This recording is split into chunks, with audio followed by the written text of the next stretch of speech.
the race is never over. My coach taught me when I was a runner, the finish line isn't the finish line, it's 10 yards beyond. And so run through the finish line, and more world records have been missed by people stopping just before or just on the finish line.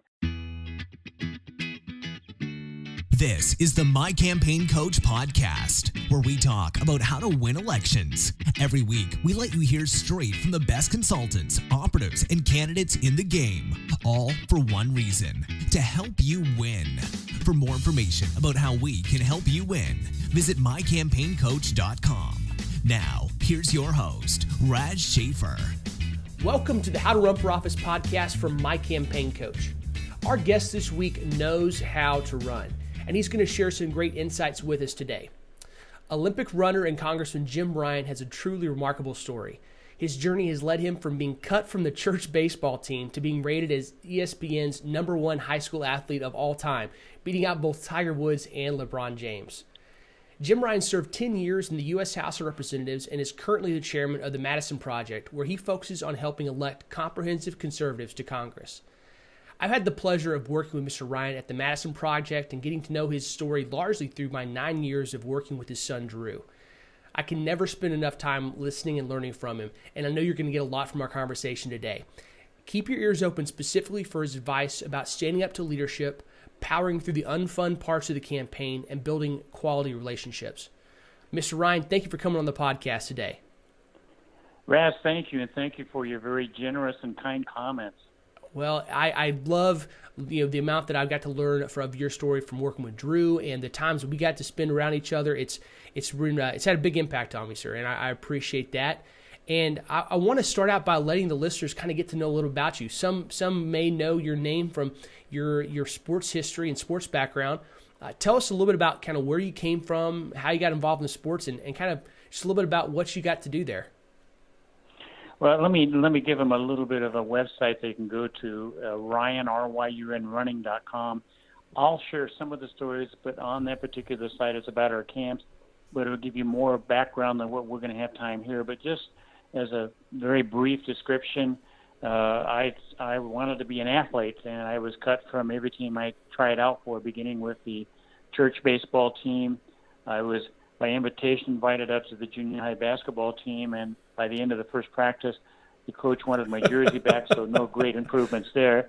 Junior high track and field was the only other option available. I grew up in Wichita, Kansas, went to Curtis Junior High. I quickly discovered one coach for many different events in the sport. And one day I came down a little late to discover that there were fewer guys. I was going to be a sprinter. In those days it was 50 yards, that there were fewer guys getting ready to do the 50-yard dash practice. And so I asked a couple if they were leaving, and they said, well, the coach just cut the team. We just got cut. So before I got cut, I became a hurdler. And the scenario continues on. Before I got cut as a hurdler, I became a pole vaulter. I went through every event that there was in junior high track and field, never officially made the team, but I never got cut from the team. And all of that is to kind of lead up to, at night I would go to bed, frustrated as a young man, thinking some of my identity was going to be in sports. And I'd say a simple prayer: Dear God, if you've got a plan, I'd really appreciate if you show up because it's not going well. And oh, by the way, if you could do it in sports, I'd really appreciate that. And I'd say that prayer every night as my head hit the pillow. I went into high school for the cross-country team. Oh, well, let me say this. I went into high school not knowing what, if any, sport I would like to try out for. The cross-country coach during an orientation assembly made some sort of a presentation that stirred my interest. And for some reason, I walked down to the front of the auditorium when everyone was dismissed, signed up for the cross-country team, and the rest is really history. It's been an amazing journey. I would never thought this would be possible, but, those simple prayers of, God, if you've got a plan, I'd appreciate it if they show up, and boy, did he show up in an amazing way. Well, you got to do a lot of incredible stuff. You broke the 4-minute mile, the first high schooler to break that barrier on the track. You got to go and participate in. You qualified for 3 different Olympics, and you got to travel the world and do some pretty neat stuff. And from my conversation with Drew, it sounds like that those travels really helped whet your appetite for having an influence outside of sports and just the power of building solid relationships there. Those all did contribute to that. And let me just say this: when you compete as a high school boy against the Russians national team and some of the other national teams, you you gain a different perspective than just when you're in America. And so I encourage people, travel, see the rest of the world. Yes, we have problems, but we resolve them in a whole different fashion than the rest of the world does. So having competed against the Soviet national team and other, if you will, socialist countries, I would return on the U.S. team back to this country and figuratively get down on my knees and kiss the ground thinking, this is a great country, because I had seen what the others lived like, and I wanted to maybe at some point, and that was kind of my prayer then, was to maybe in some way help move an agenda that would be good for the country and good for Kansas at that point. Now, I will tell you this, though, Raz, two things I said during that period of time, and it's never good to say never. I told my wife I would never be involved in politics, and number two, I would never be a coach. And, of course, I've done both of those now. Right. And I'm grateful that I, found that interest. But it really, the interest, in trying to do something came as a result of seeing what communism was all like, what socialism was like, and then coming back to this wonderful country with a greater appreciation. I can only imagine, especially during the era that you were doing that traveling in. Those were some pretty tense years, and definitely a time when it wasn't clear what way things were going to go. And I love the part about you telling your wife you're never going to do those things. It seems like God's done the same thing to me a couple times. I would say, oh, that's not going to happen. We're never going there. And then God chuckles and says, oh, man, if he only knew. Well, and for me, Raz, it's a very gradual progression for my family as well, all of us, because we lived in Kansas. We started seeing that, I didn't want to be involved in necessarily running as a politician. Actually, a statesman's what I wanted to be, but right. We started helping other people. And that's part of what will be the groundwork for what we're going to talk about in a little bit about Congress, is that we started going door to door for other candidates. We started putting stamps on envelopes. And, Drew will tell you that story, too, because my wife, Ann, was one of those, the one does it, the whole family does it. So we were involved, they were involved at a very young age, because we felt that as time went along, you can't really stay on the sidelines. You need to get involved. You need to understand the direction the country's going, especially if you want to have an influence on it. Well, let's kind of just roll right into that. So there you were. What year was this around when you started kind of getting back involved in the politics side?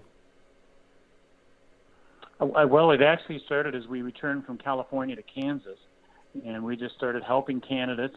And then in 1996, as I was helping carry the Olympic torch across Kansas as it was traveling to the Olympic Games in Atlanta, I went to Wichita, which is my hometown. I didn't live there, but the congressman at that time said, Jim, you should think about running for office, because then Congressman Brownback had stepped down from his seat, was running for the Senate, and he said, you should consider that. So, to the shock of my wife and our children, that night as we drove home with my wife first, I said, what would you think about if I ran for for office? She nearly fell out of the car. And then when we got home that night, I basically kind of floated the question to the children, because I valued their input. I knew, though I didn't understand it completely, that the life of a congressman would be very demanding and very trying for a family, because you're being pulled by constituents and office responsibilities, and yet you're still a father and a husband. And so I had 4 sets of footprints in my back pushing me out the door. Dad, you need to do this. So, after some more prayer, we jumped into this congressional 2nd District race, and it was an amazing journey beginning in June of 1996. Well, and as you got to that point of being, when people started talking about you about running for office, you had the obvious advantage of name ID. People in Kansas knew who you were. There was no question about that from your background and your running history. And you'd also built your political bona fides by being involved in helping other conservatives get elected. So you'd built that political side of your reputation as well. And as we always talk about, anytime I talk about running for office, you had the valuable, that family behind you 100%. You'd solicited their advice, you'd prayed about it. And so you have all these things now. You have name ID, you have political support, and you have 100% family buy-in. And so at this point, you're off to the races, literally and figuratively. Well, we were, but let me back up a little bit on that and unpack that some, because, we'd helped other candidates run, but it's not the same until you become the candidate. And so I called the state party chairman, David, and I said, David, what do I need to do? And he said, well, for the primary, you'll probably need to raise $250,000. And I nearly dropped the phone, but I hung on to it, and I said, David, where do I get that? He said, you call your friends and people that agree with you and ask them for money. And I said, well, I don't have a problem with that, but I'm not sure my friends have that kind of deep pockets. So, we went ahead and filled out the papers and signed up and started running. And I began calling my friends. Anna did too. Ann did as well. And, we asked them for money. Now, I know some candidates have a problem with that, but I would just say this to those who are considering running. Take this analogy of a basketball coach in college level. If you want to be a college basketball coach and you don't want to recruit, then don't be a college basketball coach, because the two go together. And the same is true of running for political office, especially on the national level. If you don't want to call people and ask them for money to support the values you want to carry forward, then don't bother to run for office. And so we beat the roads and phones and we finally raised a whopping, I think, $16,000 in the 2.5 months before the primary. We got on TV just before the primary. We won the primary in a three-way race of, I think, 64%. And one of my opponents, by the way, will be some that some of your listeners will recognize, Cheryl Brown Henderson, as in Brown versus the Board of Education. Mm-hmm. We ran a tough race. She was one of the candidates. When we won, her campaign manager came over, and she came over after and says, well, I'm here to support you. Let me know what I can do to help you. And through the years when I served, they were there to help. They lost the race, but they offered what they could do, and that really is how the primary went. We were very successful in the primary. General was a different story altogether. So let's talk a little bit about that. Once you came through and you got the primary locked away, you obviously had built, you got support from the people that you'd beaten, or at least one of them there. What was different about the general election? Well, the general election was different in that your national party gets involved on both sides. Mm-hmm. And my opponent for the general election was a very wealthy trial attorney in Topeka who, I think it was Labor Day, first commercial out, 1 minute long, which is a long time on TV. Wow. Standing in a courtroom, professing his, great values and how wonderful it would be if he was a congressman. And at that point, we still didn't have very much money at all. In fact, we had to wait for a number of weeks before we had enough money to go on TV. He was using personal money from his vast wealth to push forward his agenda and make TV commercials, radio commercials.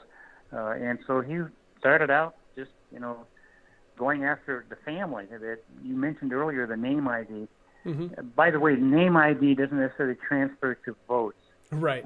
People knew who I was, but they generally wanted to hear from me or a family member or a spokesperson mm-hmm. where I stood on values. And it was a great asset in the sense that, I could be identified as a Kansan and somebody who had been in the state for a long time, but they wanted to hear the values. And so as time went along, my opponent chose to take the low road. He went after our children, and Drew knows this. They went after our children because they didn't have any DUIs. They hadn't done drugs. Nobody had gotten pregnant. And so, instead of talking about issues, it became an issue of, defending the value of our family. And so we began doing that, but we still didn't have money for the first, I don't know how many weeks, a long time, for money to go on TV and radio. And so I had to do it basically at town hall meetings and various debates. Well, and you also had the fact that this is 96, you're running in a presidential election cycle, and so you're just a couple spots down from the president, but so much of what happens really gets dictated by what's going on the federal level, right? Yes, it really does, and that's something a candidate needs to consider when they run, but it should not be the only decision-making for them. Yeah, it definitely plays into just the dynamics of the race and what you gotta be prepared for it, because it's very Absolutely. Different.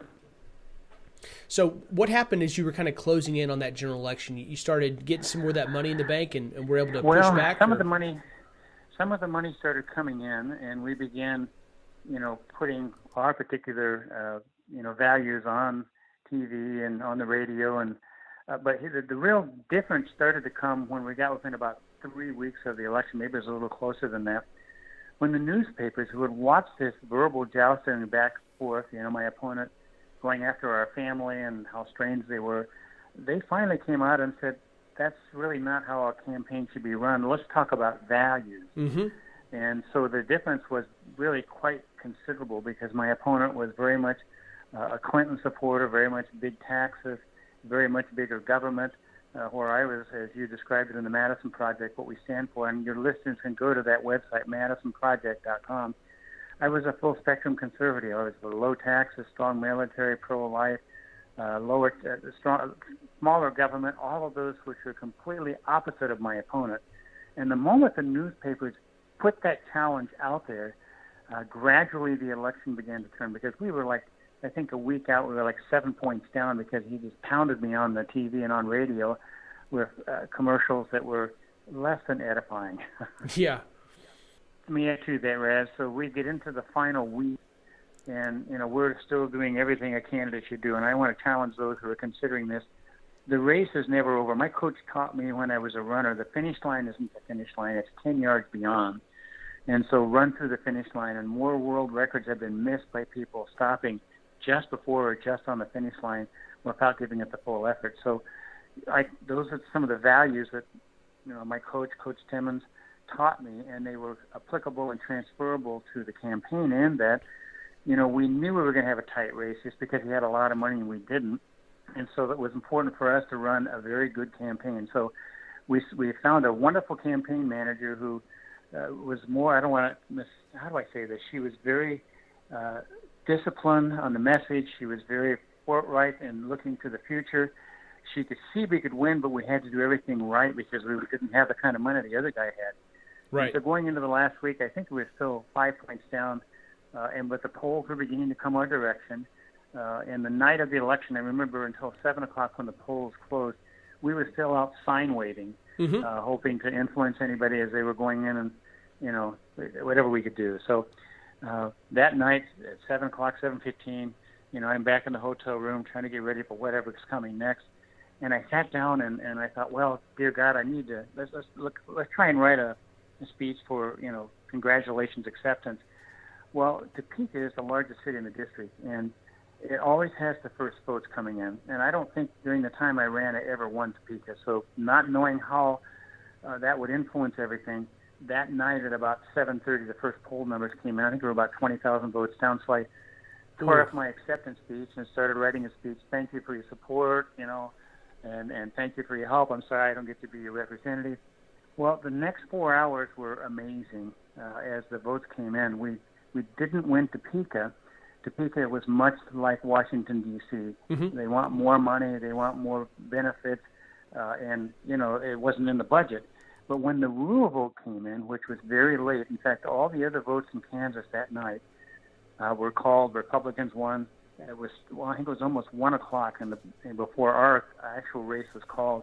And we won by, I think, 1 or 2 points. So wow. The change in the last 10 days was amazing. And I don't think I slept that night because it was a moment of tension but peace. And that night when we went down for the acceptance, I think all the TV people have left. We just had a few supporters. But it was a win. And I think that's important for those that are running for office. You run past the finish line. You give it your best effort. And it's not over until all the votes are counted. That's really an incredible way to look at it. And you're absolutely right. If you had done anything other than push and just get that final kick in those last couple of weeks, 7 points, you basically have a 9-point swing in that last week or so. That's incredible. Yeah, it really was. Well, and here's the thing, too. You've got to have staff that was willing to really sacrifice and work. And that, again, goes along with your campaign manager, someone who understands the national politics, but all politics is local, both of those points, and is able to get the staff motivated, knowing that your days are going to be very long. If you really want to be involved in helping, it's not an 8 to 5 job. It is really from the moment you get up until the moment you go to bed during a campaign season. You're 100% right. Now, I got to learn that pretty quickly coming out of college and working with Drew, and he definitely helped to pass a lot of that work ethic along to me. You touched on something earlier. I really love the basketball coach analogy, looking at fundraising. One of the things that I know you continued once you got to D.C. was the hard work on that side. You understood that, look, if I actually believe these things that I've been talking about on the campaign trail, then I have to do what it takes to be able to come back and be able to make a difference. And one of those is raise money. And so dollar for dollars, I know there's a lot of candidates, a lot of conservatives that they get frustrated. They don't really want to do that. Kind of unpack a little bit more for me, why that's important, and then talking some about, how you were able to be so good at that. Well, let me just say this at the outset as we start. If you don't want to dial for dollars, don't run for office. As simple as that.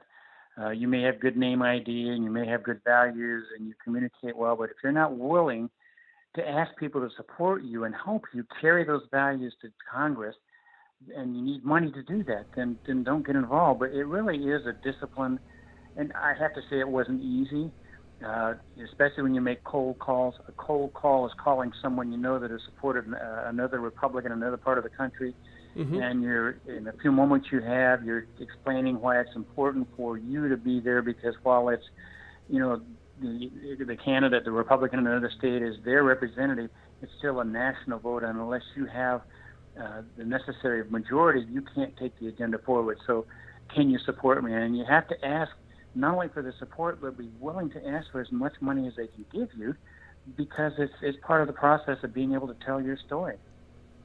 You're absolutely right. And that's a very tough conversation, especially when you're first getting going. You're up in a little cubby hole in the NRCC or something like that, and they give you a phone list and you're calling through these. That's not necessarily a fun job, but it's part of it. If you want to be able to make an impact, then recruiting people of like values who are willing to support you and let you go back there and fight is definitely a big part of it. Well, and here's the other thing that goes with that, Raz, and that is you have to be comfortable with the fact that some people are going to say things to you probably have never heard before and hang up on you. Don't let it get to you. Go ahead and keep dialing. I remember, and you've met Drew's younger sister, Catherine. Yes. She's sweet as can be, and so she was doing door-to-door work for us in that first campaign, which, by the way, let me say this for candidates. It's not going to be one on the airwaves. You're going to get good support, but it's going to be one on your shoe leather going door-to-door. Amen. Talking to people, banging on those doors, getting people to understand who you are, what you're trying to do, and you've got vast support from others. And so on one of those occasions, she was knocking on the door in Topeka, and the guy came to the door and quickly recognized that Catherine was our daughter, and before too long, he slammed the door in her face and she had to go to the next one. He obviously wasn't supportive. So you have to be willing to recognize that not everyone you talk to is going to be supportive. On the other hand, if you believe strongly in what you're doing, ask for God's grace to let that set aside and move right on to the next person. No, that's 100% correct. I've knocked more than a few doors in my time and run a lot. And one of the things I tell every time I send out a team of block walkers, look, you're going to have the bad ones, but don't hang on to that in your mind. Leave that one at that door. When somebody gets slammed in your door, leave behind you.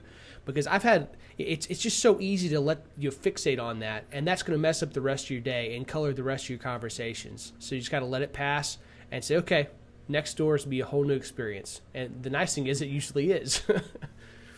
So let me offer this, Raz, if I may, and it's sort of a story that I heard this weekend of a man who he actually ran for Congress, and he remembers going door to door and talking to people and promising everything. And as he would say, once he lost, I'm glad I lost because I would have given the government away because of all the promises I'd made. And for anyone that's going to run for office, they need to know what their core values are and what those principles are. There are some things that will not bend. For example, I was pro-life, and I was going to stick to that. If it came down to lower taxes and the difference, the compromise might be, would you get a 10% reduction versus a 12%? Well, if I can't get the 10, we'll go to 12. But every candidate needs to know what their core values are that are unbreakable, and then you need to be able to be convincing in your argument. We need more principled people in Washington, not people that know how to get reelected every 2 or 6 years. We've got way too many of them.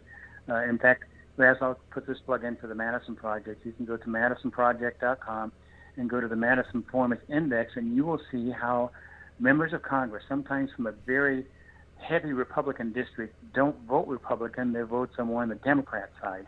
And you can see how we break that down. I encourage people to do that because we have too many federal representatives in the House and the Senate that get here, and their only reason for staying, or only reason they're here is for continuing to make a career out of it, be here as long as they can, not standing on the values that they actually ran for.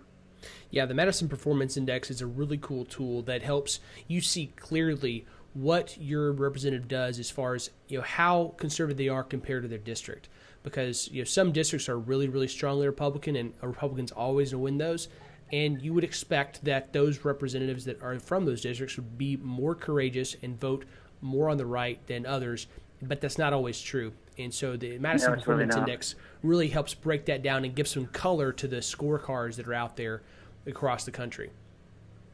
Absolutely, and that's what we need, is more people here who are of great value and principle, doing the right thing, because the country at this point, and I'll just mention this because I'm on the budget committee, I know we're over $20 trillion in debt. We're way beyond that. Because you've got Social Security, Medicare, we're more like 70 to maybe $80 trillion in debt. And so we can no longer, we couldn't when I was here, but you can't continue doing what they're doing now, kick the can down the road and justify your spending. They just can't continue. Well, and one of the things that ties directly into that you did was you were okay with standing up to leadership when you felt they were wrong.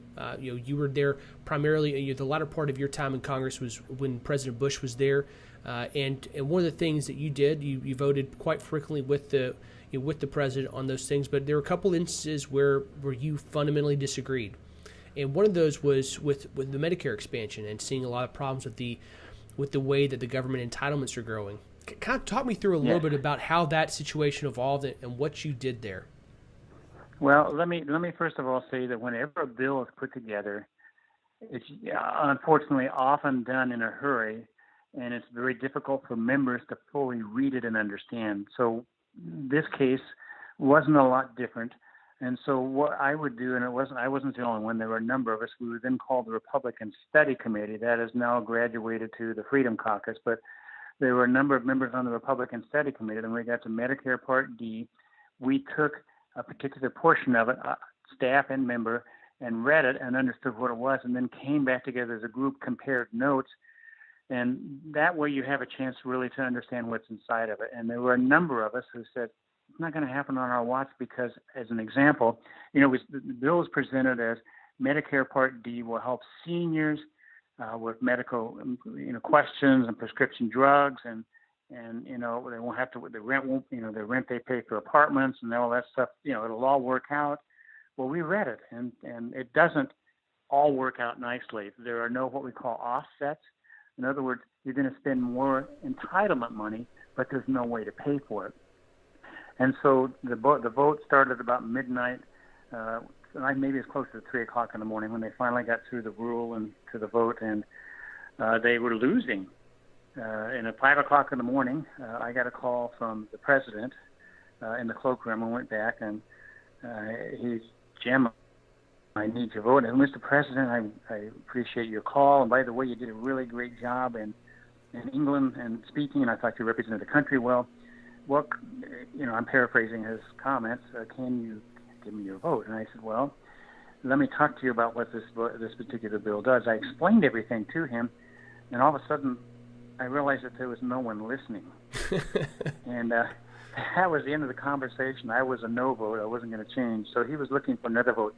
I understand that, but I also understood I was not willing to pass on something to my children and grandchildren and constituents, another unpaid for spending entitlement bill, which is what this is. Mm-hmm. They tried to advertise it as maybe a $300 entitlement, $300 million entitlement. I think it's way beyond that now. Right. And so those are the tough decisions you have to be willing to make. One, I'll give you one more that's kind of funny. It was House Financial Services on banking. It was the credit unions versus the banks. And there were a number of us on the Republican side, again, the Republican Study Committee, that didn't like the way the rule was written. And so this is when you really find out where, people stand.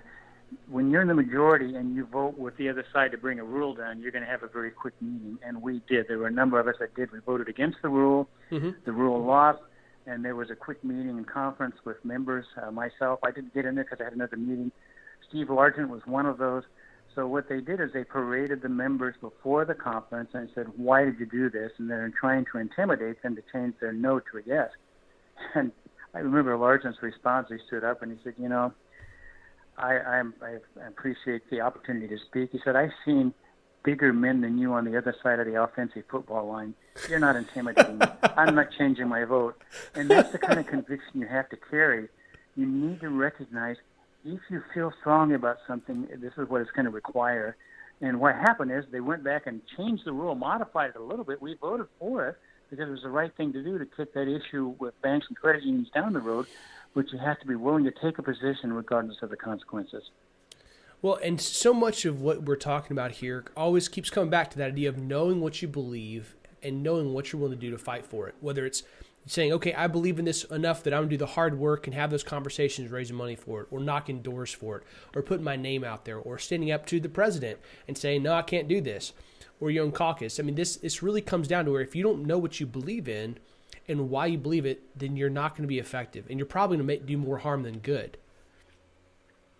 And let me add to that, Raz. For those that are considering running for office, until you've actually worked with the campaign, and I'm talking about going in and cleaning the toilets, putting stamps on the envelope, and until your convictions have been proven as to who you really are, I don't think you belong running for office. You need to be understanding why you believe that way and what it's going to cost you to get there. At the same time, not being afraid to move forward, because we need more people of conviction with the right convictions, I'll say. That Constitution, know what the Constitution says, moving forward on that. We need those people running for office, and that's why in the Madison Project we talk about supporting full-spectrum conservatives. When we vet somebody, we're vetting them based not upon what they said, but what they've done. Words are one thing, actions are another. You're absolutely right, but let's kind of go more towards the potential candidate side. So a lot of people that we're talking to today they're running or they're thinking about running, and so let's talk a little more. So what is it that it takes to be a good candidate, and what are the type of people that we need running right now? Because we need a lot more good people running for office every cycle. Well, we need people of conviction. We need people that understand the Constitution. We understand people that are really willing to fight for what this country stands for. And, all of those things take time and energy and, commitment and then knowing how a campaign runs. I've seen, and you have too, some campaigns that are trying to do it all with TV and radio. They need to understand that they need to be out there on the streets, on the street corner, going to the local civic clubs, going out and meeting people, just walking through Walmart or Costco, whatever it might be, whenever the opportunity is there, and letting them know how they stand, where they stand on issues. And then once they've done that, asking for their vote. I think sometimes one of the things that always puzzles me in debates and in commercials by candidates is they get done explaining their view, but they forget to ask for that person's vote. That is critical. You can say how wonderful you are, what you're standing for, but at least someplace in your statement say, I'm asking for your vote. Yeah, you got to actually make the sale. Otherwise, it's not going to happen. Yeah. Well, you need to bring people to a conclusion. Okay, what do you do? If you ask for the vote, then you're bringing them to the conclusion of yes or no, hopefully yes. Right. Well, and there's so much to be said for, you mentioned the ground game side and how powerful that is. It's really incredible how, especially for an unknown candidate or somebody that's just getting their first race, the impact of having one of those short conversations where a candidate goes and listens to a voter at the door, I can't overstate the power that kind of interaction has. It really sticks with people. Oh, yeah, it really does. I remember one instance in particular. I was in Manhattan, Kansas, doing door-to-door, and I went to the door and I knocked, and this lady came. I explained who I was. And she said, will you sit down on the porch with me? I want to have a conversation with you. And I said, well, sure. And it was in the public. And then, I said, okay, that's fine. So we sat down and she said, I am a welfare recipient. I want off of welfare and I don't want my children faced with this. Will you go back and reform welfare? And I said, that's one of my commitments. And I explained to her, how intoxicating it is for people to get on welfare and they can't get off. And we did some reforms while I was here. Well, when we finished the conversation, she turned to me and she said, you've got my vote. And that's what you're looking for is helping people understand where you're coming from, being strong in your convictions, and listening to them. She was, troubled by the fact that she couldn't seemingly find a way out of it, and then she didn't want her children to be locked into it anyway either. Well, and just showing that little bit of empathy and that you're willing to have a conversation, it really comes down in a lot of cases to it's more important that somebody like you than agree with you on every single policy position. And your willingness to just sit down there and have a conversation with that voter, while she may not have agreed to everything you stood for at the end of that conversation, she at least was like, you know what, this is a good man. He's going to listen to me in a way that I can't imagine any other elected representative doing so. And so, yeah, he's got my vote. Well, let me add one more thing to it, and it's something that I've kept working on. I never did perfect it. You need to be a good wordsmith. And by that, I mean you need to know what you're saying, that you really understand it, and it needs to be said in a way that people can receive it without being confused. And so working on how you present yourself, the things you say, and then being quiet long enough to listen is incredibly important. Yes, that's definitely a skill that I'm working on as well. Doing interviews has helped with that a little bit. But my dad always told me growing up, he said that communication is not what I say, it's what you hear.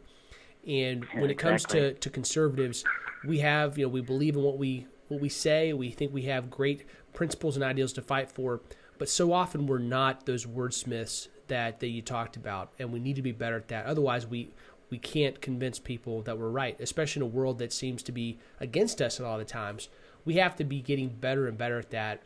And that, like I said, that takes some listening. We got to be able to listen to these folks to understand what their counter-argument is. We got to be able to listen to understand what other people are saying. It's kind of hard in this world to close your mouth, and I'm definitely not very good at it, but it's an important skill. It's a process. Raz, I just want to encourage, as we close, people to go to themadisonproject.com, look us up, follow us, let us hear from you. We'd love to learn more about what your concerns are. And I want to thank you for this time. It's been great. Well, thank you so much for coming on. I've absolutely enjoyed it, and I believe our listeners will as well. Guys, thank you for tuning in and downloading the episode again this week. Give us a review on iTunes and shoot us a comment if you got any. And we'll look forward to talking to you guys again next week. Please subscribe and rate us on iTunes to help spread the word. We'll be back with you next week with more campaign insights from My Campaign Coach.